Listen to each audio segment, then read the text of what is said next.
గత ప్రభుత్వంలో డిప్యూటీ సీఎంగా నారాయణస్వామి ఓ వెలుగు వెలిగారు. కీలక శాఖలు ఆయన ఆధీనంలో ఉన్న వాటి గురించి పెద్దగా మాట్లాడేవారు కాదు. మీడియా మైక్లు కనపడితే టీడీపీ అధినేత చంద్రబాబు నాయుడుతో పాటు ఆయన కులాన్ని తిట్టడమే పనిగా పెట్టుకున్నారు. ఇప్పుడు ఓటమి తర్వాత ఆయన వాయిస్ మారింది.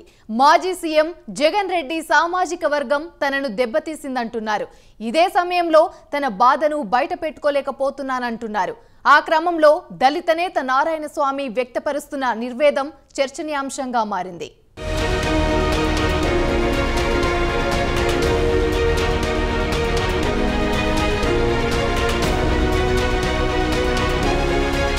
మాజీ డిప్యూటీ సీఎం నారాయణస్వామి 3 సార్లు శాసనసభ్యుడు, ఒకసారి మంత్రి, ఓసారి ఉమ్మడి రాష్ట్రంలో సత్యవేడు నుంచి గెలుపు, 2 సార్లు వరుసగా జీడీ నెల్లూరు నుంచి విజయం. ఎస్సీ సామాజిక వర్గంలో కీలక నాయకుడు. మరోవైపు వైసీపీ ఉమ్మడి చిత్తూరు జిల్లా అధ్యక్షుడిగా పార్టీ ఆవిర్భావం నుంచి పనిచేశారు. 2019లో ఆయనకు వైసీపీ ప్రభుత్వంలో కీలకమైన డిప్యూటీ సీఎంతో పాటు ఎక్సైజ్తో పాటు కమర్షియల్ ట్యాక్సెస్ శాఖ కేటాయించారు. దీంతో పాటు ఆయనకు జగన్ అనధికారికంగా మరో శాఖ కూడా కేటాయించారు. అది చంద్రబాబును ఎక్కడ పడితే అక్కడ అవసరమున్నా లేకున్నా విమర్శించేవారు. మధ్యలో పవన్ కళ్యాణ్ కూడా టార్గెట్ చేసేవారు.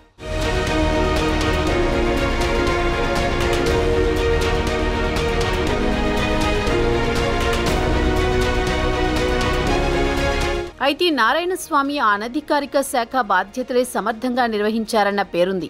ఇది శృతి మించి చంద్రబాబు సొంత సామాజిక వర్గంతో పాటు సొంత నియోజకవర్గంలో తనకు అసమ్మతిగా తయారైన రెడ్డి సామాజిక వర్గాన్ని సైతం నిరంతరం విమర్శించేవారు. ఆయన తన శాఖల పనితీరు గురించి ఏ రోజు మీడియా సమావేశంలో మాట్లాడలేదు. కానీ చంద్రబాబు, పవన్ కళ్యాణ్ను మాత్రం నిరంతరం విమర్శించారు. చివరకు తిరుమలలో సైతం రాజకీయ విమర్శలు చేసిన వ్యక్తులలో ఒకరిగా అపవాదు మూటగట్టుకున్నారు.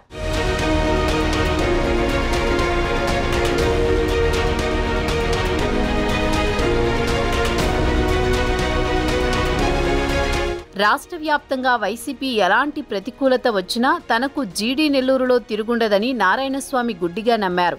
అందుకు కారణం ఆ నియోజకవర్గంలో ఎస్సీ, మాలతో పాటు రెడ్డి సామాజిక వర్గాల ఓట్లు 60% వరకు ఉంటాయి. దాంతో తనకు తిరుగులేదని భావించారు. ఇలాంటి సమయంలో టీడీపీ తెలివిగా పావులు కదిపింది. ఏదైతే తన బలమని నారాయణస్వామి భావించారో ఆ 2 వర్గాలలో చీలికలు తేవడంలో సక్సెస్ అయ్యింది.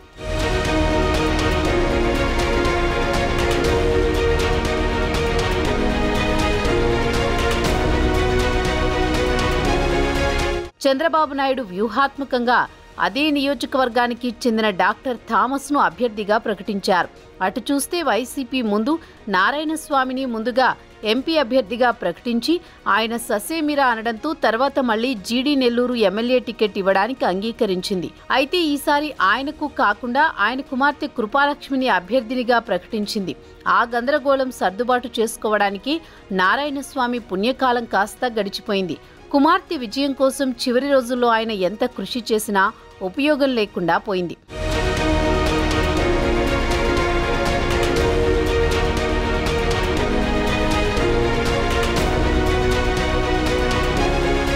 ఎన్నికల ఫలితాల తర్వాత చాలా కాలం పాటు కనిపించకుండా పోయిన ఆయన తాజాగా మీడియా సమావేశం పెట్టి మరీ నియోజకవర్గంలో అభివృద్ధి పనులు ఆగిపోయాయని ఆవేదన వ్యక్తం చేస్తున్నారు. అదే సమయంలో మీడియా అడిగిన ప్రశ్నలకు డొంక తిరుగుడుగా సమాధానం చెబుతున్నారు. డిప్యూటీ సీఎం అయిన తాను టికెట్ల కోసం నలుగురికి సిఫార్సు చేయాల్సి ఉండగా తన సీటు దక్కించుకోవడానికే అనేక కష్టాలు పెట్టారని, తనకంటే సత్యవేడు ఎమ్మెల్యే ఆదిమూలం తిరగబడి మంచి పని చేశారని, ఆదిమూలాన్ని అనేక ఇబ్బందులు పెట్టారని ఆఫ్ ద రికార్డుగా చెప్పుకొచ్చారు.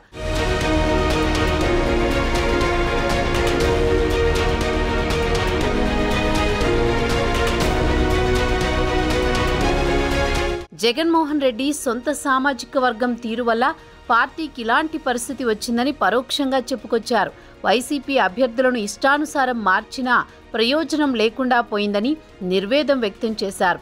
మొత్తం మీద ప్రెస్ మీట్లో సమావేశంలో చంద్రబాబుపై విమర్శలు చేయడానికి ప్రయత్నించి మీడియా ప్రశ్నలకు సమాధానం చెప్పుకోలేక మధ్యలో ఆపి లేచిపోయారు. ఏదేమైనా అగ్రకులాలపై ఇష్టారీతిన చెలరేగిపోయి ఇంతకాలం రాజకీయం చేసిన సీనియర్ నేత ఇప్పుడు పరిస్థితి తిరగబడ్డంతో పూర్తిగా ఆత్మరక్షణలో పడడం చర్చనీయాంశంగా మారింది.